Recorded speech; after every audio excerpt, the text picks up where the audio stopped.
নমস্কার বন্ধুরা, হাতাখুন্তি চ্যানেলে সবাইকে স্বাগত। আজ আমি আপনাদের বানিয়ে দেখাবো অনুষ্ঠান বাড়ির মতন বাঁধাকপির তরকারির রেসিপি। এই শীতের সময় আমাদের প্রত্যেকের বাড়িতে বাঁধাকপির তরকারি হয়ে থাকে, কিন্তু একঘেয়েমি বাঁধাকপির তরকারি আমাদের প্রত্যেক দিন ভালো লাগে না। তাই আজ আমি আপনাদের অনুষ্ঠান বাড়ির মতন বাঁধাকপির তরকারির রেসিপি বানিয়ে দেখাবো। আসুন তাহলে রেসিপিটা শুরু করি। তার আগে আমার চ্যানেল যদি এখনও সাবস্ক্রাইব করা না থাকে তাহলে সাবস্ক্রাইব করে দেবার অনুরোধ রইল। ভিন্ন স্বাদের এই বাঁধাকপির রেসিপি বানানোর জন্য আমি এখানে নিয়েছি 500 গ্রামের মতন বাঁধাকপি, যেটা আমি এরকম টুকরো টুকরো করে কেটে নিয়েছি। আর নিয়েছি দুটো বড় সাইজের আলু, যেটাকে একটু বড় বড় করে কেটে নিয়েছি। এখানে আমি একটা কুকারের মধ্যে এই বাঁধাকপি আর আলুগুলোকে সেদ্ধ করে নেব। তার জন্য বাঁধাকপিগুলোকে কেটে ধুয়ে নিয়েছি আর কুকারের মধ্যে দিয়ে দিচ্ছি।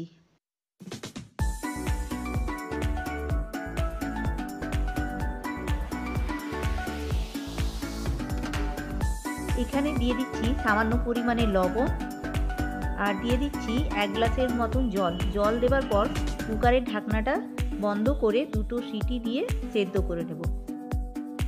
দেখুন বন্ধুরা, এখানে আমি বাঁধাকপি আর আলু সেদ্ধ করে নিয়েছি। এখানে একটা কড়াই বসিয়ে দিয়েছি আর বেশ কিছুটা সর্ষের তেল গরম করে নিয়েছি। আর ওই তেলের মধ্যে দিয়ে দিচ্ছি একটা তেজপাতা, আর দিয়ে দিচ্ছি দারচিনি আর একটা এলাচ, আর দিয়ে দিচ্ছি হাফ চামচের মতো গোটা জিরে। এবার ফোড়নটাকে কয়েক সেকেন্ড নাড়াচাড়া করার পর আমি এখানে দিয়ে দিচ্ছি দুটো মিডিয়াম সাইজের পেঁয়াজ কুচি।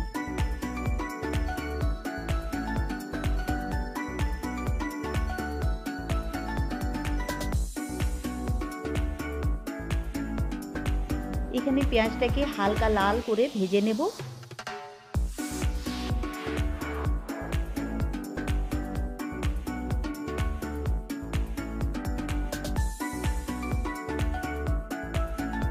পেঁয়াজ ভাজার সময় সামান্য পরিমাণে দিয়ে দিচ্ছি কাশ্মীরি লঙ্কার গুঁড়ো আর হলুদের গুঁড়ো।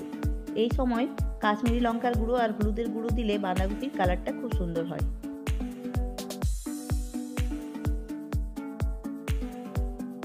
বন্ধুরা, আপনাদের বারবার অনুরোধ করা হচ্ছে আপনারা প্লিজ ভিডিওটা স্কিপ না করে পুরোটা দেখার চেষ্টা করবেন, তাহলে বুঝতে পারবেন আমি রেসিপিটা কিভাবে বানিয়েছি।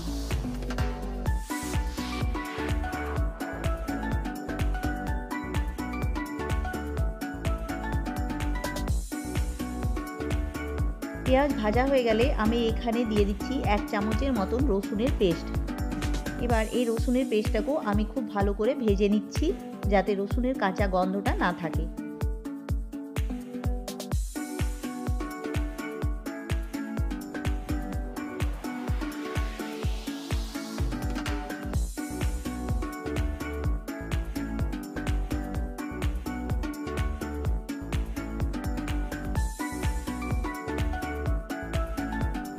রসুনটা ভেজে নেবার পর এখানে আমি দিয়ে দিচ্ছি একটা মিডিয়াম সাইজের টমেটো, আর দিয়ে দিচ্ছি ফ্রেশ মটরশুঁটি 1 কাপের মতো।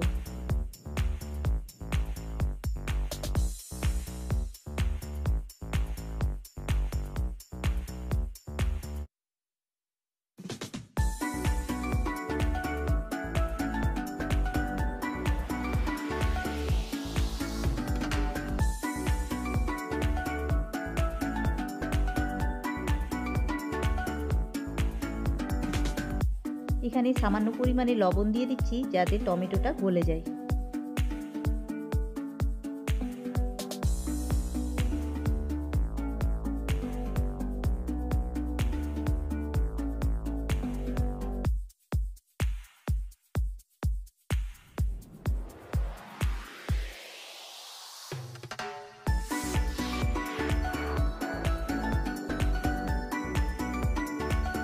পাঁচ মিনিট কষিয়ে নেবার পর এখানে আমি দিয়ে দিচ্ছি সামান্য পরিমাণে আদা পেস্ট। এই আদা পেস্টটাকেও আমি 2 মিনিটের মতো ভালো করে কষিয়ে নেব।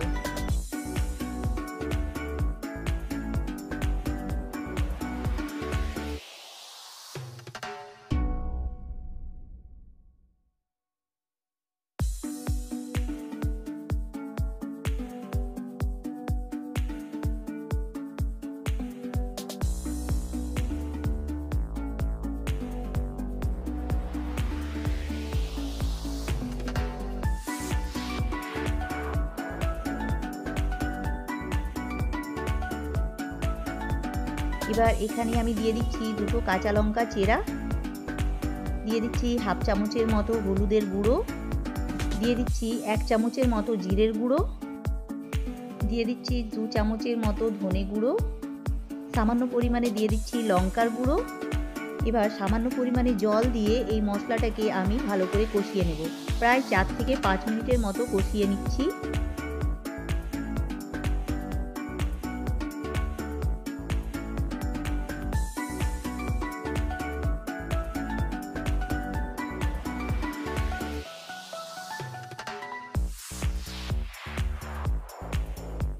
পাঁচ মিনিটের মতো মশলাটা কষানো হয়ে গেলে এবার সেদ্ধ করে রাখা ওই বাঁধাকপি আর আলুগুলো দিয়ে দিচ্ছি। সবটাকে ভালোভাবে মিশিয়ে নেব। আর এরপর খুব একটা রান্না করার প্রয়োজন হবে না, কারণ আগের থেকেই বাঁধাকপি আর আলু সেদ্ধ করা আছে। এই সময় আমি এখানে সামান্য পরিমাণে লবণ দিয়ে দিচ্ছি।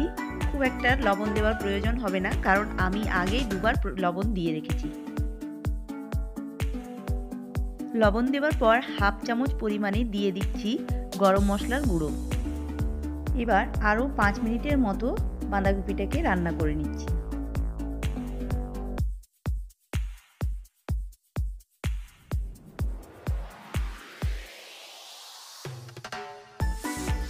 প্রায় 5 মিনিটের মতো রান্না করে নেবার পর ওপর থেকে ছড়িয়ে দিচ্ছি সামান্য ধনেপাতা কুচি।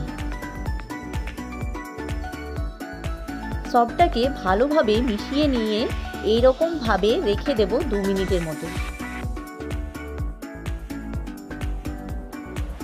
এইরকমভাবে বাঁধাকপির তরকারির রেসিপি বানালে বাড়ির সবাই এইরকমভাবেই বারবার আপনাকে বানাতে বলবে। বাঁধাকপির তরকারির এই রেসিপিটা লুচি বা পরোটার সঙ্গে খেতে অসাধারণ লাগে, আবার ভাত রুটির সঙ্গেও খেতে খুব ভালো লাগে। তাহলে বন্ধুরা, আজকে আমার এই রেসিপিটা যদি ভালো লেগে থাকে তাহলে লাইক ও কমেন্ট করে জানাবেন কেমন হয়েছে। ধৈর্য ধরে পুরো ভিডিওটা দেখার জন্য অনেক অনেক ধন্যবাদ। ফিরে আসবো আবার একটা নতুন রেসিপি নিয়ে।